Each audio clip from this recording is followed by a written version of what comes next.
Welcome there, students. Look at us. It's week 8 of 10. We are almost done.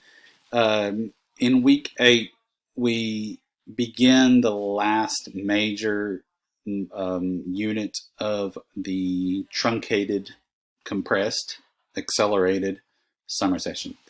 And so this week is just like the first week of the rhetorical analysis unit. It's just meant to familiarize you with the rhetorical moves of that particular assignment or that type of discussion or paper that you wish to write. And so that's what this week is too. It's just homework. It's just practice with argumentation. So the videos here are going to walk you through what argumentation is, what it takes to have an argument, and what differentiates a persuasive paper from an argumentative paper, and what it is you're doing in an argument.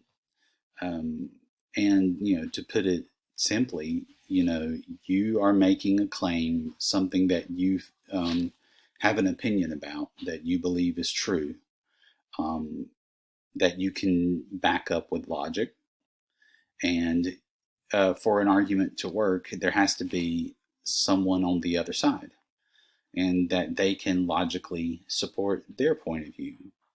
So you have two sides, and you're going to argue for your side, and build your argument, and then argue against the other side, and that's called counter argument or refutation. So this week, you're going to do a couple of things for me. The videos leading up to here show you a kind of a pre-writing system. It's sort of like what you did for the compare and contrast. A little bit like the rhetorical analysis, though I didn't press that so much with my online class this summer. But it's a chart in which you lay out your case, you anticipate what the other side has to say about their position, and then you argue against their side. That this is new for a lot of people. A lot of people who have written argument papers have never done counter argument or refutation. So make sure you watch the videos carefully, and just know this, that what you're not doing is ever arguing against your position. You're arguing against the other side. So you should never post something as though it is to tear down a case that you're trying to make. It doesn't make any sense. You wouldn't argue against yourself.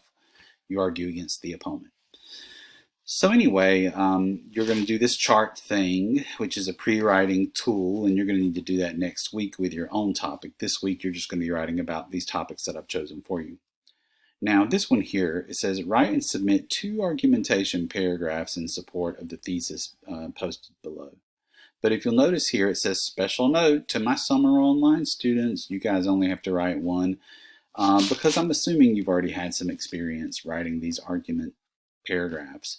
But what I'm assuming you have not had a lot of experience with is refutation and counter argument. So those 2 things I just showed you, the chart and the 1 paragraph, instead of having those things due on Wednesday, since many of you will probably still be working on your paper on Monday of this week, I decided to extend that midweek deadline just another day, so to Thursday. But then the last thing that you'll do is 2 refutation paragraphs, and that'll be due Sunday night as normal to kind of get us back on schedule. That's a normal schedule. So I'll go ahead and tell you, next week you're going to be writing an argument, and it's going to be something that, well, anyway, you'll have about a week, just like you did with the rhetorical analysis paper, a little bit more than a week to write your argument paper. And we'll talk more about that next week. But one of the requirements is that you're required to integrate, I believe it's 2 to 4 sources, because I want to see that you can adequately integrate sources and document them using MLA guidelines. Because, actually a lot of y'all's Paulson exercises, the exercises you did with that article, The Art of Not Working at Work, most of y'all did pretty good with that. But we do need to get practice in a paper before you move on to English 112. So that's that. All in all, it's just a chart and 3 paragraphs this week. And, depending on when you've watched this video here, my priority this week is going to be to grade your rhetorical analysis papers. So I may not give you the most timely feedback on this homework this week.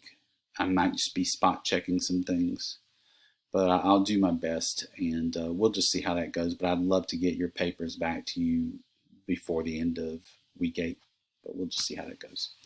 So good luck with this stuff, and read you later.